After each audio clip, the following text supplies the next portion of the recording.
तो आज के हम अपने इस लेक्चर में गुणसूत्र को पढ़ेंगे और गुणसूत्र को समझेंगे, इसकी खोज किसने करी थी, गुणसूत्र का क्या महत्व होता है। लेकिन गुणसूत्र के बारे में विस्तार से जानकारी हम जब इसकी संरचना को पढ़ेंगे तो उस लेक्चर में समझेंगे। आज हम केवल इसके बारे में थोड़ी सी बेसिक जानकारी लेंगे। ठीक है, गुणसूत्र क्या होते हैं, क्या इसकी परिभाषा होती है, किसने इसकी खोज करी थी, गुणसूत्र कितने प्रकार के होते हैं, केवल इसके अंदर ही हमारी आज की बात होगी। ठीक है, तो हम हेडिंग लगाएंगे गुणसूत्र या क्रोमोसोम। तो जैसा कि हम पिछले लेक्चर में पढ़ चुके हैं, एक साइटोलॉजी हमने लेक्चर पढ़ा, इसका नाम है केंद्रक, ठीक है, न्यूक्लियस। तो न्यूक्लियस की संरचना में हमने पढ़ा था कि न्यूक्लियस की संरचना का एक पार्ट होता है जिसको हम केंद्रक द्रव्य बोलते हैं, और केंद्रक द्रव्य में एक जालनुमा संरचना पाई जाती थी जिसको हम क्रोमेटिन जाल या क्रोमेटिन पदार्थ कहते हैं। तो इस क्रोमेटिन पदार्थ में जो आगे कोशिका विभाजन के समय चेंजिंग आती है, उस जो चेंजिंग आती है वो काय को लेके आती है, गुणसूत्र को लेके आती है। यानी कि जो क्रोमेटिन पदार्थ होता है वो कोशिका विभाजन के समय गुणसूत्र में चेंज हो जाता है, गुणसूत्र बनाता है। तो आज हम इसी गुणसूत्र को समझेंगे, क्या गुणसूत्र होते हैं। ठीक है, तो हेडिंग लगाएंगे क्रोमोसोम या गुणसूत्र। थोड़ा सा मैं फिर से याद दिला दूं यहाँ से डायग्राम से, जैसे कि ये ऐसा अपन ने न्यूक्लियस का स्ट्रक्चर बनाया था, कुछ ऐसा double membranous organs, cell organs होता है ना। तो ये हमारा न्यूक्लियस का डायग्राम है, थोड़ा सा रफ टफ डायग्राम बन रहा है, थोड़ा सा समझने के हिसाब से बन रहा है। ठीक है, डायग्राम पे मत जाना, बस इसका जो बेसिक पॉइंट है ना उसको लेके चलना है हमें। डायग्राम थोड़ा सा बन गया है ऊपर नीचे ना। तो ये डबल मेम्ब्रेनस क्या है, न्यूक्लियस है। इसके अंदर एक छोटी सी गोलाकार झिल्ली रहित संरचना होती थी, इसको हम केंद्रिका कहते थे। और ये जो इसमें केंद्रक पदार्थ है इसको हम केंद्रक द्रव्य बोलते हैं। और इसी केंद्रक द्रव्य में हम पढ़ चुके हैं ऐसे जालीनुमा संरचना होती थी जिसको हम क्रोमेटिन जाल या क्रोमेटिन पदार्थ कहते हैं। तो कोशिका विभाजन दो चरणों में होता है, कोशिका द्रव्य विभाजन और केंद्रक द्रव्य विभाजन। यानी कि जब केंद्रक द्रव्य विभाजन होता है कोशिका में, तो उसका ये जो क्रोमेटिन पदार्थ है ये संगठित होकर ऐसी संरचना बनाता है जिसको गुणसूत्र बोलते हैं। तो ये होते हैं गुणसूत्र, इसी को क्रोमोसोम बोलते हैं। तो आज हम इन्हीं के बारे में समझेंगे कि इनको सबसे पहले देखा कौन से साइंटिस्ट ने था, इसकी खोज किसने करी थी, और इसको गुणसूत्र नाम किसने दिया था जिसको हम क्रोमोसोम कहते हैं। ठीक है, तो गुणसूत्र को सबसे पहले हाफ मिस्टर ने देखा था। हाफ मिस्टर, गुणसूत्र को सबसे पहले हाफ मिस्टर ने देखा था, इन्होंने इसको सबसे पहले देखा था। ठीक है, लेकिन स्ट्रासबर्गर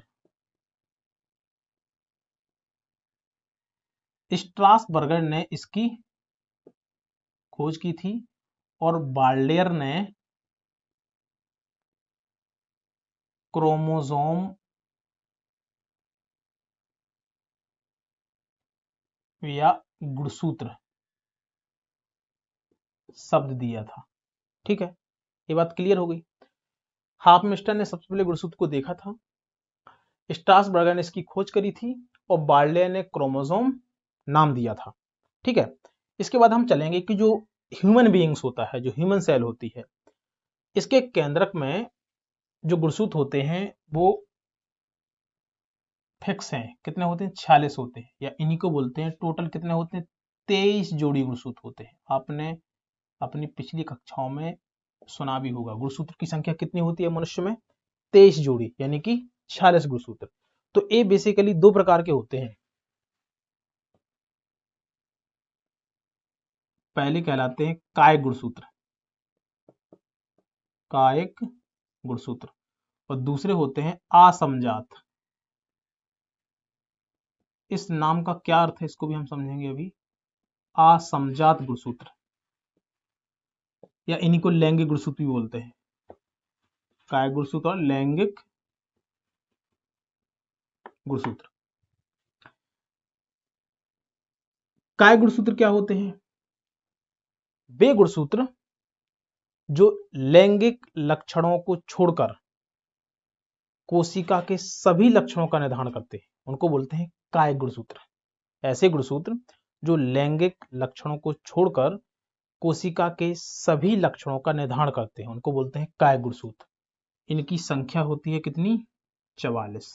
यानी कि ये कितने होते हैं, 22 जोड़ी गुणसूत्र, जो कि पुरुष और स्त्री दोनों में समान होते हैं। ठीक है, लेकिन जो असमजात गुणसूत्र होते हैं, एक केवल लैंगिक लक्षणों का निर्धारण करते हैं, सेक्सुअल कैरेक्टर का निर्धारण करते हैं। ठीक है, ये होता है कौन सा गुणसूत्र, 23वीं जोड़ी का गुणसूत्र होता है, 23वीं जोड़ी का, 23वीं जोड़ी का जो गुणसूत्र होता है वो असमजात गुणसूत्र या लैंगिक गुणसूत्र कहलाता है, बोलते हैं इसको। ये पुरुष में एक्स बाई के रूप में होता है, यानी पुरुषों का जो लैंगिक गुणसूत्र होता है वो एक्स बाई होता है, और स्त्री का लैंगिक गुणसूत्र होता है एक्स एक्स, यानी कि पुरुष और स्त्री दोनों में एक गुणसूत्र कैसे होते हैं, अलग अलग होते हैं, इसलिए इनको बोलते हैं कौन से गुणसूत्र, असमजात गुणसूत्र। बात समझ आई ना, असमजात, असमजात मतलब जो पुरुष और स्त्री दोनों में एक समान नहीं होते हैं, उनको बोलते हैं असमजात गुणसूत्र। तो जो 23वीं जोड़ी का गुणसूत्र होता है उसी के द्वारा पुरुष और स्त्री की जो संतानें होती हैं उनमें उनके लैंगिक लक्षणों का निर्धारण किया जाता है या होता है। तो टोटल देखो मैंने क्या किया था, मैंने क्या बताया था, 46 गुणसूत्र होते हैं, 23 जोड़ी होते हैं। तो कैसे होते हैं, 22 जोड़ी गुणसूत्र तो दोनों में काय गुणसूत्र होते हैं जो कि समान होते हैं, लेकिन 23वीं जोड़ी का गुणसूत्र पुरुषों में एक्स बाई होता है और स्त्री में एक्स एक्स होता है। ये कितने गुणसूत्र हैं, 2 गुणसूत्र हैं। तो 44 प्लस 2 कितने हो गए, 46 गुणसूत्र, यानी कि 22 जोड़ी इसमें काय गुणसूत्र हैं, कौन से, 22 जोड़ी, और जो 23वीं जोड़ी का गुणसूत्र है वो लैंगिक या असमजात गुणसूत्र होता है, जो पुरुषों में एक्स बाई और मादा में एक्स एक्स यानी स्त्री में एक्स एक्स के रूप में होता है। तो इस प्रकार से 46 गुणसूत्र का जो एक क्लासिफिकेशन है वो ये होता है। अब हम थोड़ी सी परिभाषा पे जाएंगे कि गुणसूत्र को हम क्या बोलते हैं, गुणसूत्र क्या करते हैं, है ना। तो सटन और बाबरी नाम के 2 वैज्ञानिक थे, कौन से, सटन और बाबेरी। इन साइंटिस्टों ने या इन वैज्ञानिकों ने गुणसूत्र के संबंध में एक सिद्धांत दिया था जिसको बोलते हैं गुणसूत्रीय सिद्धांत।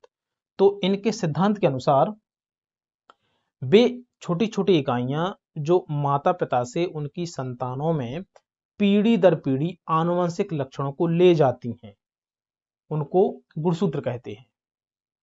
यानी कि जो आनुवंशिक लक्षणों को माता पिता से उनकी संतानों में पीढ़ी दर पीढ़ी ले जाती हैं या वहन करती हैं उन्हीं को गुणसूत्र कहते हैं।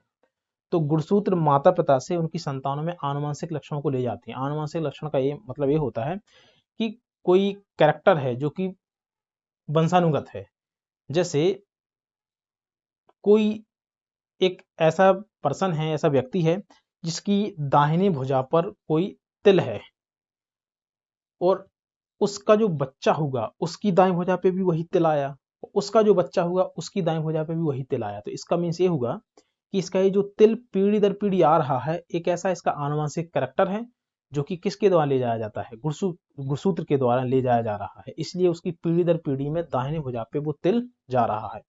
तो इस ऐसे कैरेक्टर को बोलते हैं कौन सा कैरेक्टर, आनुवंशिक कैरेक्टर। ठीक है, और इन आनुवंशिक कैरेक्टरों को पीढ़ी दर पीढ़ी कौन ले जाता है, गुणसूत्र ले जाते हैं।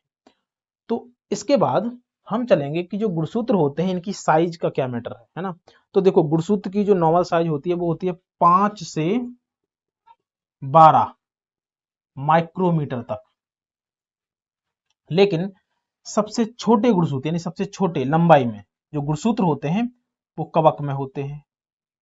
लगभग इनका साइज होता है कितना, 0.25 माइक्रो, 0.25 माइक्रो। लेकिन सबसे बड़े गुणसूत्र होते हैं ट्रिलियम वंश के पुष्पीय पौधों में, ट्रिलियम